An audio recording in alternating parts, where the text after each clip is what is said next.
صدري ويسر لي أمري واحلل عقدة من لساني يفقهوا قولي. اللهم علمنا ما ينفعنا وانفعنا بما علمتنا ولا تجعل الدنيا أكبر همنا ولا مبلغ علمنا. اللهم لا سهل إلا ما جعلته سهلا وأنت تجعل الحزن سهلا إذا شئت سهلا. ربي يسر ولا تعسر، ربي تمم بالخير. ثم أما بعد، alhamdulillah, syukur kepada Allah malam yang mulia ini kita diberi kesempatan sama-sama dalam majlis ilmu. Mudah-mudahan Allah merahmati berkat kita semua. Amin. Baik, perkara yang ke-20. 9 Ustaz, sekarang 8. Oh, 9? Surah 4. Baru dah masuk 9. Surah 4 Ustaz. Baru 9? Oh iya. Wajib menghadirkan 3 perkara dalam takbiratul ihram. Qala musannifuna rahimahumullah nafa'ana bi'ulumihim fid darain amin. Wajib menghadirkan 3 perkara dalam takbiratul ihram. Wajib bagi seseorang itu apabila hendak bertakbiratul ihram menghadirkan 3 perkara. Yang pertama, qasad. Qasad ni niat. Ya. Yang pertama, qasad ataupun niat. Kita ambil niatlah. Yang pertama, niat mengerjakan sembahyang itu. Yang kedua, niat sembahyang itu fardu atasnya, jika sembahyang itu fardu. Ketiga, niat menentukan sembahyang yang hendak didirikan itu seperti keadaan zuhur atau asar atau sebagainya. Seseorang bila bertakbiratul ihram, ketika bertakbiratul ihram dia mesti niat, dan dalam niat itu ada 3 komponen, ada 3 benda ni. Yang pertama, dia memang niat kerana Allah Ta'ala nak kerjakan solat tu. Nak kerjakan solat tu. Ya. Bukan niat sebab nak tunjuk kat Allah, bukan niat sebab nak beritahu kat isteri yang dia ni kuat sembahyang, atau sebaliknya. Jadi niat itu mesti tujuan kerana Allah Ta'ala nak dirikan sembahyang. Ya, memang tujuan kerana Allah Ta'ala nak dirikan sembahyang. Yang kedua, ketika takbiratul ihram, dia berniat bahawa ditentukan niat itu fardu ke atasnya. Jika sembahyang itu fardu, fardan atau sunnatan. Kalau sunat, sunat. Kalau fardu, fardu. Dia kena tentukan sama ada fardu, fardan atau sunnatan. Sekiranya salat sunat, dia kena tentukan. Ya. Kemudian yang ketiga, qasad ataupun niat. Sama ada jenis dia lah, zuhur, asar, maghrib, isya. Dia kena tentukan di sembahyang apa. Kalau dalam lafaz niat usalli, sahaja aku ni maksudnya memang dia nak tunaikan solat. Usalli, dia sahaja aku sembahyang usalli ni. Jangan ambil maksud Melayu betul. Kalau Melayu betul memang tak jadi, ianya saja-saja sembahyang. So, jangan terjemah saja-saja. Itu adalah maksud terjemahan lafaz niat. Sahaja aku sembahyang, sahaja aku beriktikaf, sahaja aku berwudu. Bukan sahaja itu sengaja ke, saja-saja ke, tidak. Itu adalah bahasa terjemahan buat sesuatu ibadat kerana Allah Ta'ala. Itulah terjemahan dia. Kena faham, kena faham. Bila sebut usalli, nawaitu sawma ghadin, saja aku puasa esok hari, semua tu bukan maksud sahaja itu, ambil maksud sahaja itu saja-saja, tidak. Tapi adalah buat ibadat kerana Allah. Terjemahan itu adalah berbunyi sahaja. Itu terjemahan dia. Okey, terjemahan dia.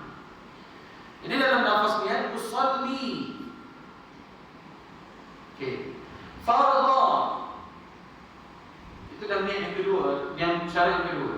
Fardhu ke usalli sunnatan, usalli fardha. Apa lagi? Macam-macam lah. Ataupun kalau semayang sunat, ataupun semayang atau kalau salat jenazah, usalli ala hadzal mayyit atau hadhihi al-mayyitati. Sudah, itu di antara kategori tujuannya adalah untuk sembahyang mayat.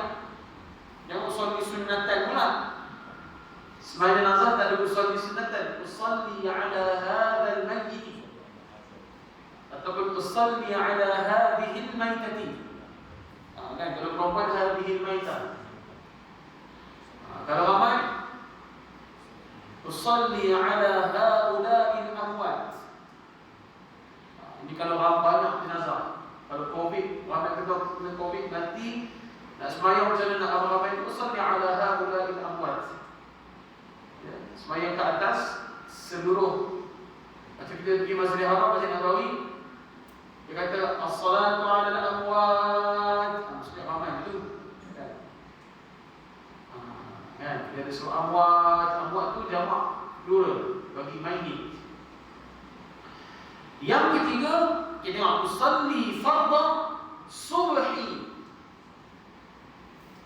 Itu yang antara yang mesti disertakan dalam niat. Usalli fardha subhi, usalli fardha dhuhri, usalli sunnatal 'Eid al-Fitr. Mesti disebutkan. Okey.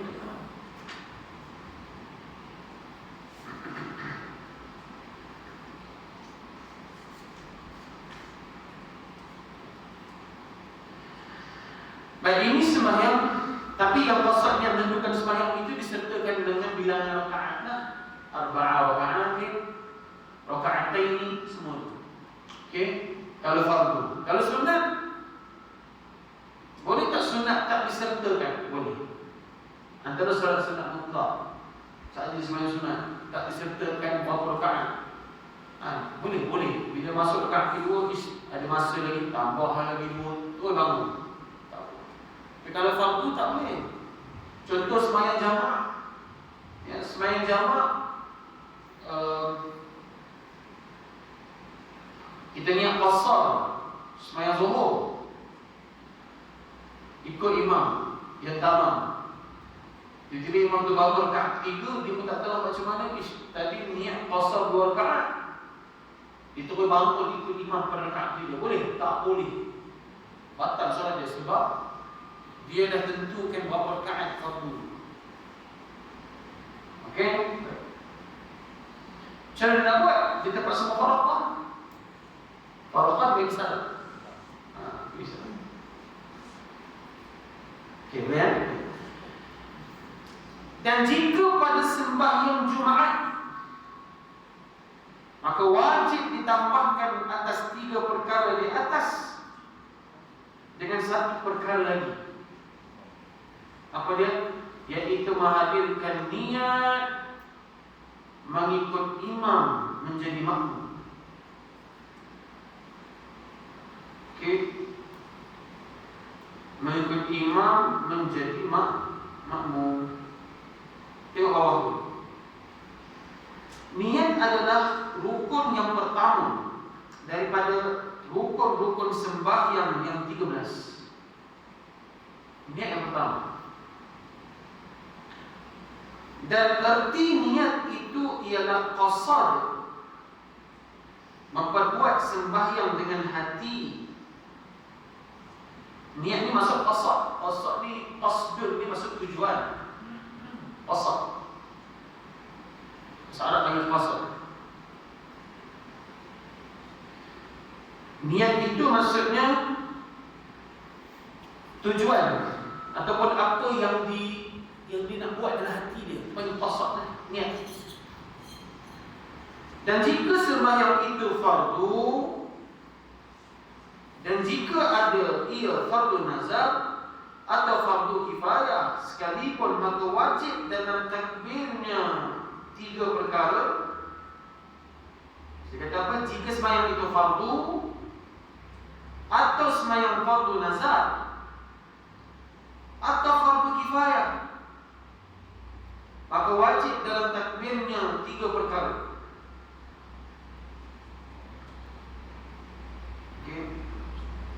Yang pertama, qasad, mengerjakan sembahyang.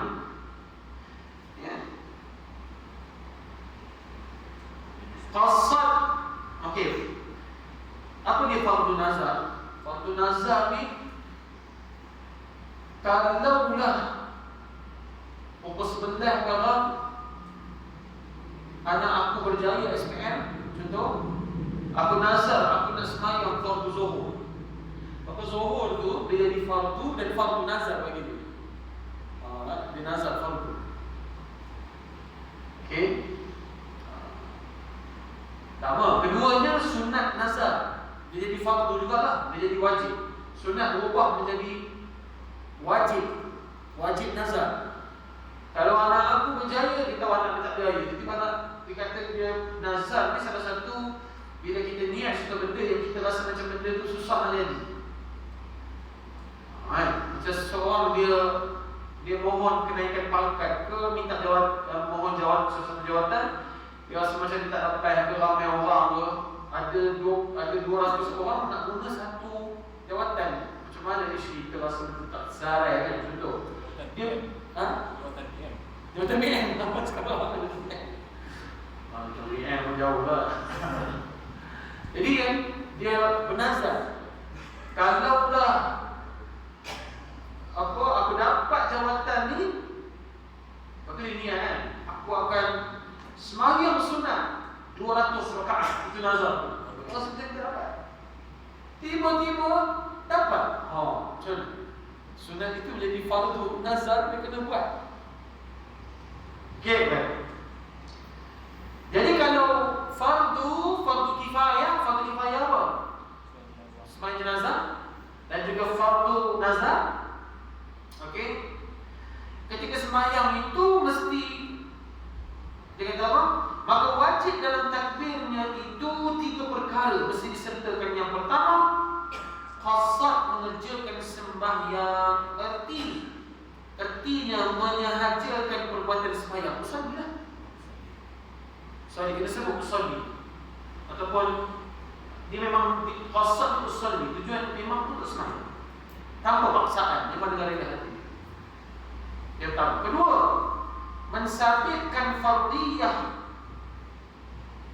seperti diqasadkan dengan hati, memperbuatkan sembahyang fardu. Fardiyah kalau sunat dia kena, kalau sembahyang sunat dia kena qasadkan sunat dengan hati dia. Okey. Kalau sembahyang mayat kena sebut ala hadhihi al-maitah atau ala hadzal mayyit. Dia kena datangkan juga dalam hatinya. Dan yang ketiga, ta'yin. Ini dipanggil qasad ta'yin tu. Kan? Qasad ta'yin.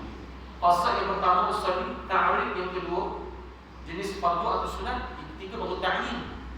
Ditentukan. Tengok, dia kata ta'yin artinya menentukan waktu seperti subuh dan seumpamanya.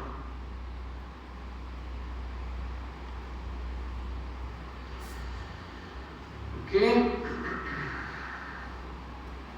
Seperti diniatkan dalam hati mengerjakan sembahyang subuh, adapun sembahyang okey, kata apa? Seperti diniatkan dalam hati mengerjakan sembahyang subuh. Bisa. Ada pun solat Jumaat. Ini berbeza sikit. Kalau solat fardu selain Jumaat datang yang 3 ni. Tapi kalau solat Jumaat dia lain sikit. Tengok.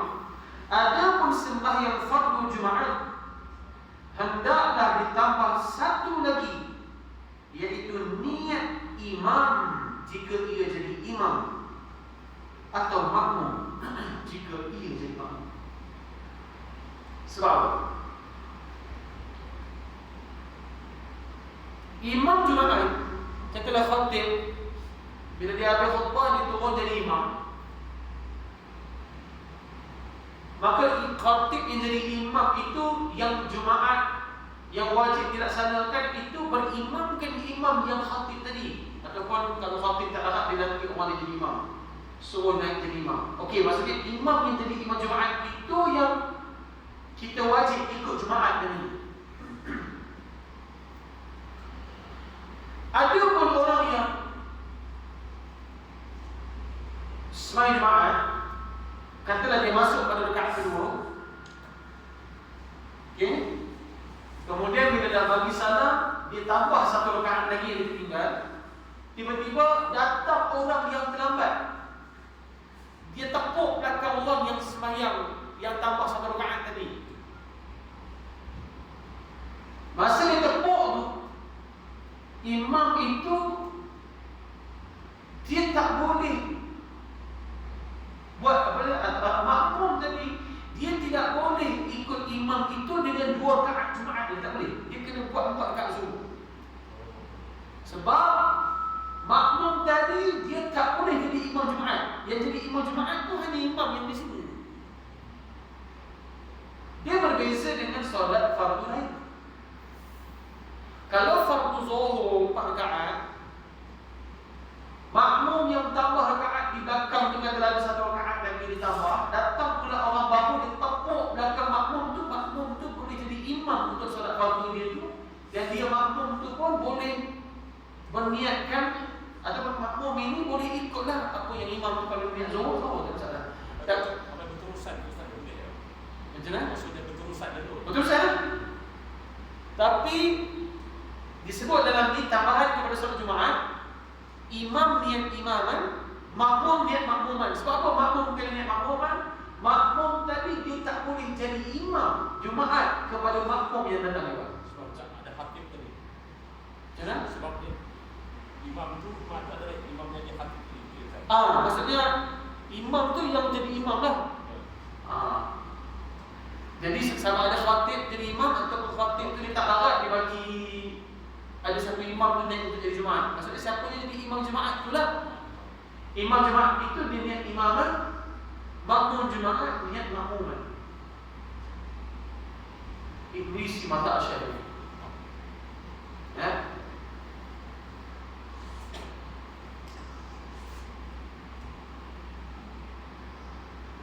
Sebab saya sebut tadi, makmum Jumaat tidak boleh menjadi imam Jumaat kepada orang yang tepuk belakang dia. Tak boleh. Itu point dia.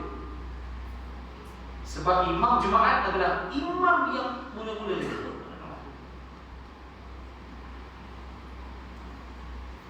Kalau macam dulu masa kes tinggi, sebahagian masjid buat 3 kali sembahyang. Bukan di Perak, tempat lain. Perak tak ada. Buat 3 kali sembahyang. Sembahyang pertama dah habis itu bagi orang kedua pula. Jadi imam atau khatib dan sebagainya kan, sampai 3 kali. Apa tu ada sembahyang raya betul. Macam itulah. Sembahyang raya begitu. Dia pilih.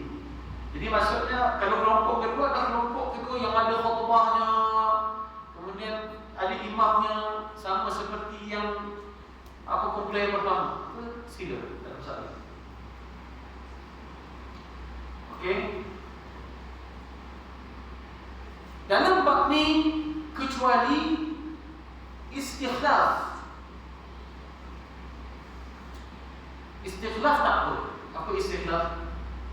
Makmum menggantikan imam yang di belakang, atau imam tu batal, tak apalah. Dia memang dia kena ambil tugas imam. Ni bila makmum tu batal, ingat Ustaz saya sebut makmum tak boleh jadi imam Jumaat. Sudah tak ambil siapa sudah. Tak boleh ambil. Itu istikhlaf. Atau istikhlaf kan? Istikhlaf kalau imam batal dia tak bagi istikhlaf. Boleh dia bagi istikhlaf. Ada satu lagi kaedah istikhlaf, tahu dia? Rampasan kuasa imam. Ada. Yang imam tersedar, tersilap. Kain koyak, berdarah kain, ada najis.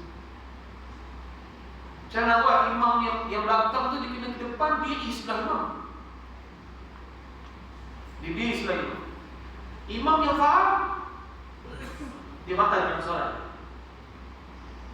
Kalau imam tak faham, Yang kawan ni nyindir dia sungguh di belakang balik. Kawan dia tak faham ke? Sebab imam ni kena ada ilmu. Bila ada orang datang ni sebelah ni imam dia ambil masuk dia ni sebelah, maknanya kita ada masalah. So kita berhenti. Kaedah dia. Okey, boleh ya? Sah. Jadi Jumaat saja berbeza. So Jumaat niat imaman dan niat makmuman. Niat makmuman. Baik, 10. Sunat makmum bertakbiratul ihram, mengiringi takbiratul ihram imam.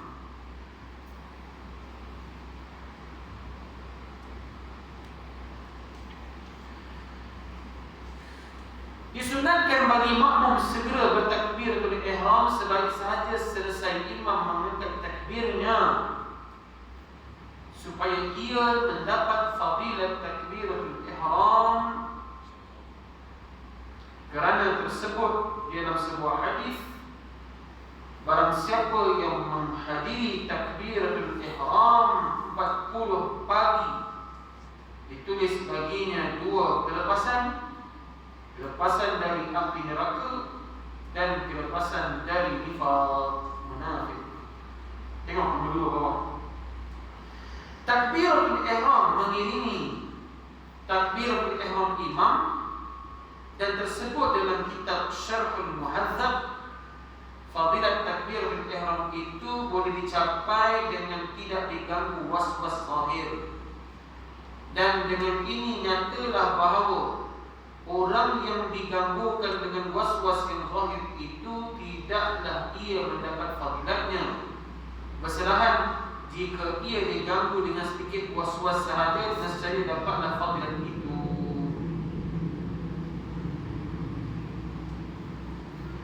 Fadilat takbiratul ihram imam besar, mengiringi takbiratul ihram imam. Bila imam Allahu Akbar, Allahu Akbar, ikut.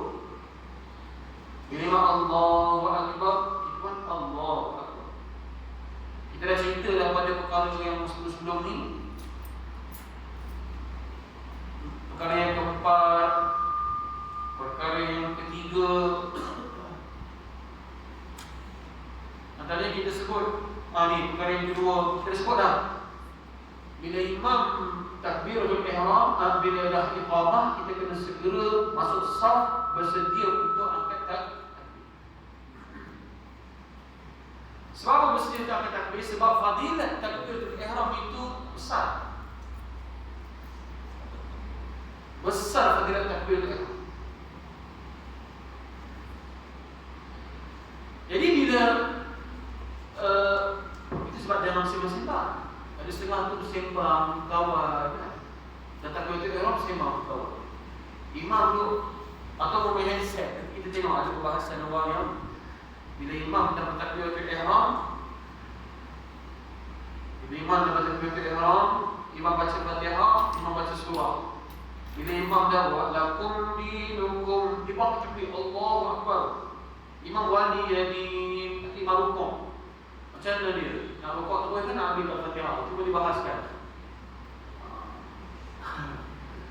Dan orang yang bergelamur, tiba-tiba imam lakum dinukum, lupa nak baca Fatihah. Pada takbiratul ihram sama imam. Tak boleh habis mikir siapa jadi PM, semua semayang bawahnya. Okay, jadi dia ada dua perbezaan lah. Nanti kita akan tengok. Saya tak nak cerita sekarang. Nak cerita takbiratul ihram sampai imam tu fadilat besar. Kena segera. Bila imam Allahu Akbar, Allahu Akbar terus. Terus Allahu Akbar. Antara fadilat yang disebut dalam hadis ini, man adraka takbiratul ula, disebut pada siapa yang sempat takbiratul ula, takbiratul ihram bersama imam, maka dia terlepas dua perkara, iaitu sifat munafik yang pertama, yang kedua sifat terlepas daripada azab api neraka. Yang 40 pagi masuk 40 hari lah. Okey,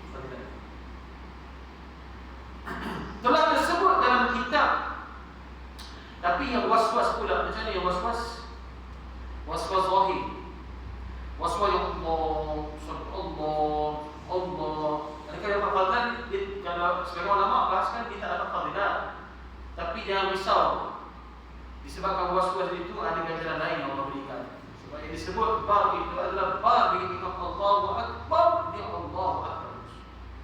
Yang mana disebut? Kalau ada saya kenapa? Tapi yang mana disebut? Ada ulama bahas, tak dapat. Jadi kata was-was yang zahir. Ya, was-was yang zahir. Datang was-was. Ragu-ragu. Ragu-ragu. Sebab sebagai imam sebelum mula solat dia baca surah An-Nas. Rabbi a'udzubika min hamazati syayatin a'udzubika an yahdurun. Baca tu antaranya supaya dihilangkan sebab was-was. Gunalah apa cara sekalipun, mudah-mudahan kita memang minta Allah supaya jauhkan kita min syarri waswasil khannas, bisikan-bisikan yang merosakkan, menyusahkan kita. Khususnya melakukan ibadah. Was-wasil aib. Baik, kenapa disebut dalam kitab Syarhul Syihab? Ya, seperti Abdul Qadir Al-Badran Al-Jumi Al-Hambali, betapa diriwayatkan ada sekumpulan pencuri telah mencuri mereka 400 ekor unta dan 40 orang hamba sahaya bagi Umamah Al-Bahili. Nak cerita bahawa dalam kitab Syarhul Syihab dia kata diriwayatkan ada sekumpulan pencuri. Mereka ni mencuri 400 ekor unta dan 40 orang hamba sahaya. Milik siapa? Abu Umamah Al-Bahili. Abu Umamah Al-Bahili, sahabat. 400 ekor unta kot. Seekor unta lebih kurang selama 10,000. Seekor 10, 100,000. Kalau 100, sejuta, 4 juta rupiah. Duit kita sekarang, udah hamba sahaya lagi. Hamba sahaya. Habis kerugian bagi Abu Umamah Al-Bahili. Apa yang berlaku? Tengok. Kemudian datanglah ia menemui Rasulullah SAW. Siapa? Abu Umamah Al-Bahili jumpa Nabi SAW dalam keadaan duka cita, sedih lah, dah hilang barang, hilang benda berharga. Maka ditanya oleh Rasulullah SAW. Nabi tanya kepada Abu Umamah Al-Bahili, dari apa yang menduka citakannya? Seolah-olah Nabi tanya, kenapa ni nampak sedih sangat, kenapa? Nabi tanya kepada Abu Umamah Al-Bahili. Kemudian apa kata dia? Lalu ia pun mengkhabarkannya dengan peristiwa yang telah berlaku atasnya itu. Abu Umamah cerita kepada Nabi, ya Rasulullah, hilang 400 ekor unta dengan hamba saya 40 orang kena curi. Cerita kepada Nabi. Nabi kata, itu kisahnya. Maka Nabi SAW bersabda kepadanya, apa dia kata? Aku agak engkau berduka cita kerana luput engkau daripada takbiratul ihram mengiringi takbiratul ihramku. Nabi tengok muka duka cita tu, Nabi ingatkan kok dia sedih sebab dia tak bertakbiratul ihram bersama dengan Nabi ketika Nabi jadi imam. Sebab apa? Ketika peristiwa ini Abu Umamah Al-Bahili terlewat sikit, dia tak sempat takbir bersama dengan Nabi. Nabi kata, aku ingat kamu sedih sebab tak dapat takbiratul ihram bersama dengan aku. Maka bila Nabi sebut gitu, Abu Umamah jawab, dia kata, Abu Umamah pun menjawab, ya Rasulullah, keluputan takbiratul ihram itu bagi saya adalah lebih keras dari kehilangan itu semuanya, yakni 400 ekor unta dan 40 orang hambanya yang dicuri orang itu, bahkan lebih keras, besar dari kehilangan unta 10 bumi ini. Jadi bila Nabi sebut begitu, maka Abu Umamah tersentak mengatakan bahawa takbiratul ihram itu lebih besar pahalanya daripada kehilangan 400 ekor unta dan kehilangan 40 orang hamba sahaya. Itu besar. Jadi Abu Umamah kata, okey, tak apalah kalau macam itu, aku lebih merisaukan tak bertakbiratul ihram. Walaupun diukur separuh bumi ini, separuh bumi dihimpunkan berjuta-juta ekor unta separuh bumi ini pun tak boleh menyamai mereka yang telah menyebut takbiratul ihram bersama dengan imam. Kita besar pahalanya, besar pahala takbiratul ihram bersama dengan imam. Itu usahalah, itu usaha. Ada satu kisah seorang yang seorang alim bin abid. Dia ni isteri dia cantik. Kemudian ada seorang yang nak berubah. Biasalah nak berubah, jumpa guru lah, macam mana saya nak berubah kan. Lepas tu dia kata ada seorang ni kan, dia jumpa yang alim bin abid ini, yang isteri cantik. Dia kata, aku nak berubah, tapi dengan syarat. Dengan syarat aku nak kahwin dengan isteri kamu. Kamu bagi isteri kamu ke aku. Kita nak bagi isteri kita kawan. Tak ada. Isteri orang kita nak. Isteri orang kita nak. Bagi isteri kawan, minta maaf. Tapi isteri orang, Ya, ambil isteri orang. ambil isteri orang. Minta maaf ibu belakang boleh masalah. Tapi cerita ni memang siapa tak sayang isteri. Orang sayang isteri. Apa kata orang alim dia kata, okey. Dengan syarat kamu kena bertakbiratul ihram, jangan luput takbiratul ihram bersama dengan imam selama 40 hari. Disebut itu. So dibuat. Kalau kamu luput satu takbiratul ihram, contoh kamu buat subuh, zuhur, asar, maghrib, kamu lepas isyak, hari itu tidak dikira, kamu kena patah balik. Dia buat. Bila dia buat sampai hari ke-10, dia jumpa balik. Ingat? Ini habis 10 lah. Ada lagi 30 hari. Lepas 30 hari, isteri kamu jadi milik aku. Ada itu, okey, tak apa. Dia buat lagi. Buat sampai 20. Bila dah habis 40. Orang alim tadi, alim dan abid tadi jumpa. Macam mana? Dah habis apa? Habis dah. Macam mana? Nak tak isteri aku? Dia kata, demi Allah, setelah selesai 40 takbir 40 hari ini, aku semayang hanya kerana Allah, tidak kerana diri. Hilang habis. Nakkan diri kita hilang. Sebab apa? Hilang, Allah hilangkan sifat munafik. Dan dia tergolong dalam ahli syurga. Dan boleh kita usahalah 40 hari bertakbir ihram bersama dengan diri. Paling kuranglah bagi lelaki sembahyang subuh dan isyak secara jemaah. Nabi sebut athqalul munafiqin, athqalus salawati 'ala al-munafiqina salatul subhi wa salatul isya. Salat yang paling berat bagi orang munafik adalah salat subuh dan salat isya. Jadi sekurang-kurang baik. Telah menyebut pengarang kitab Al-Minhaj, sesungguhnya mendapat fadilat takbiratul ihram itu hanya dengan mengangkat takbiratul ihram itu mengiringi takbiratul ihram imam. Ini dikata pendapat siapa? Pendapat dalam kitab Al-Minhaj tersebut. Dia kata mengiringi takbiratul ihram adalah yang orang yang mengangkat takbiratul ihram mengiringi takbiratul ihram. Maksudnya imam baru bar. Itulah. Tapi ada setengah pendapat mengatakan rakaat pertama lah. Maksud kalau dia masuk dalam Al-Fatihah, dia masih sempat. Sebagaimana imam tidak rukuk ataupun imam masuk rakaat kedua. Dan cerita sempat pada rakaat yang pertama. Tapi yang paling baik adalah beriringan. Bila imam Allahu Akbar, Allahu Akbar. Itu. Okey. Ini fadilat takbiratul ihram. Boleh? Ada soalan ni? Ya, Ustaz. Untuk niat takbiratul ihram, Ustaz, ada dua soalan. Nombor satu nak tanya panjang harkat itu. Allah Akbar berapa yang di aula lah. Lepas tu nombor dua,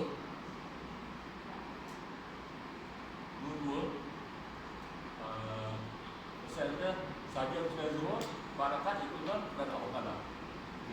Bila dia was-was, dia terlupalah dia sebut rakaat tadi, ya Allah Akbar sekali lagi. Ada saya terdengar dalam viral tu, dia kata takbirah tu yang kedua tu sebenarnya Membantah yang pertama tu keluar daripada tadi sudah membatalkan dia tu haram tu sebab kita sengaja membatalkan orang kita. Sedangkan supaya kita dah diterima tu. Buat apa nak tapi kata yang kedua. Okey, saya faham soalan.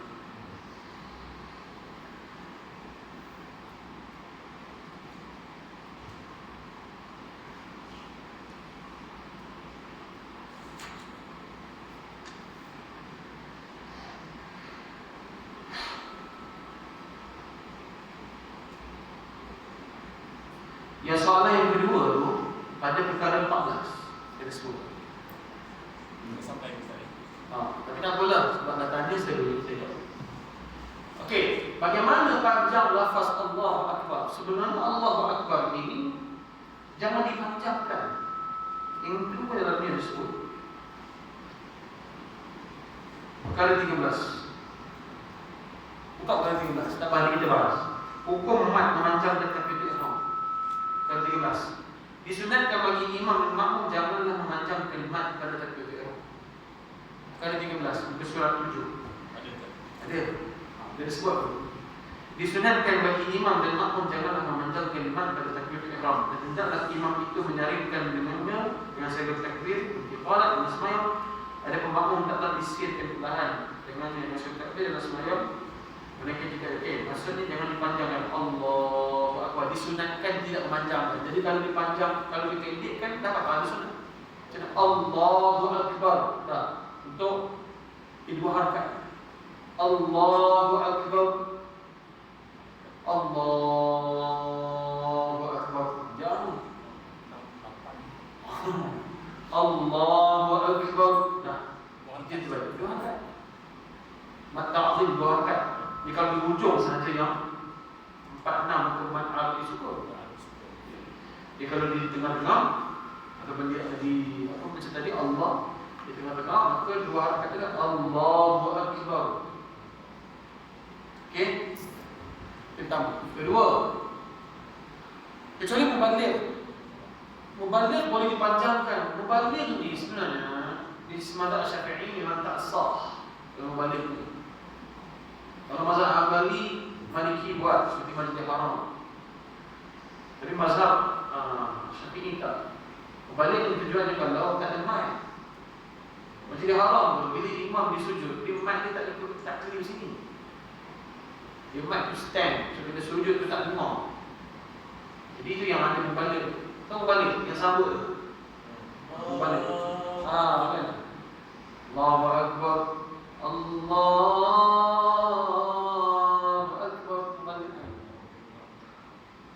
Rabbana wa lakal hamd. Baik. Kecuali mubalik dipanjang-panjang tentu digunakan, tapi dalam mazhab lain, mazhab Syafi'i tidak.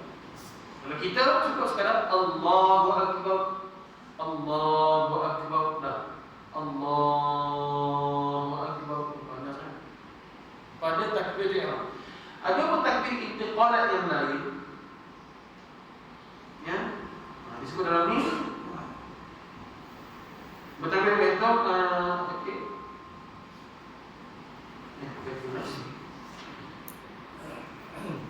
Dan segala takbir intiqalat ada sebenarnya. Tapi takbir intiqalat pada takbir ihram yang apa? Takbir intiqalat macam mana? Baik, takbir intiqalat ni ada berbahasan. Dibolehkan dipanjangkan sedikit supaya tidak ada ruang kosong. Contoh bila kita sujud, kita nak bangun kepada takbir yang rakaat yang kedua, Allahu Akbar, jadi pergerakan itu kosong, maka dibolehkan dipanjangkan, tapi jangan panjang sangat. Allahu Akbar. Okey, sebab daripada sujud nak bangun ke qiyam. Sekarang ni Allahu Akbar. Allah. Dia lama dia tak habis ni. So maksudnya nak takbir intiqalat daripada sujud dia nak bangun tu saja. Dah. Pergerakannya pula kena laju dah. Imam ni kena cepat. Imam mau bangun dulu, makmum pun tak tahu ni dah imam dia tak habis tak bangun ni kan. Sebab itu bahasan juga, sebab kalau interview tu dulu imam, kita akan tengok pergerakan. Kalau lambat kita reject. Mesti dia cepat, cepat. Dia Allah nak tongkat nak apa semua nak bangun apa semua. Makmum itu menunggu bila nak. Kan? Jadi kita orang tengok semua. Baik. Takbir istiqalah dengan kadar yang pendek tadi dah. Kalau paling panjang pun dia tengok gerakan daripada sujud ke al-qiyam ataupun duduk atau bersujud ke al-qiyam. Okey? Baik. Soalan pertama. Kedua, ya betul. Takbiratul ihram yang pertama masuk solat. Bila tiba was-was, contoh Allahu akbar salli fardhu zuhur, Allahu akbar astaghfirullah, Allah yang kedua itu adalah takbir keluar solat. Kecuali Allahu akbar, bila dia was-was, dia lepaskan tangan takbir, dia dilepaskan dengan niat dia keluar solat, tak apa. Tapi kalau dia Allah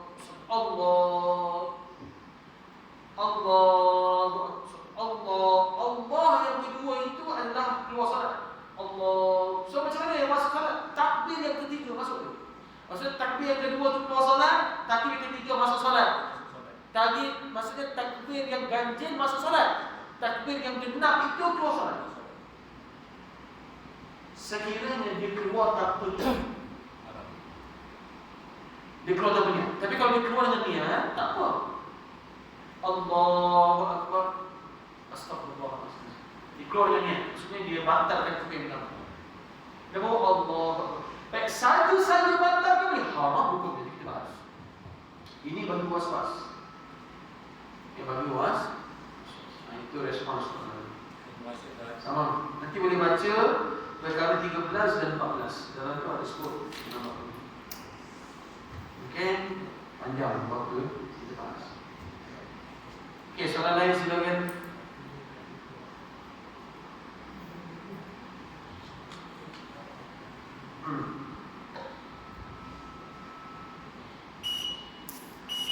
Masuklah.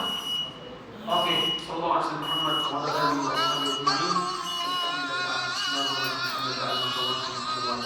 ajma'in. Allahumma ja'alna minal ladzina yastami'una al-qawla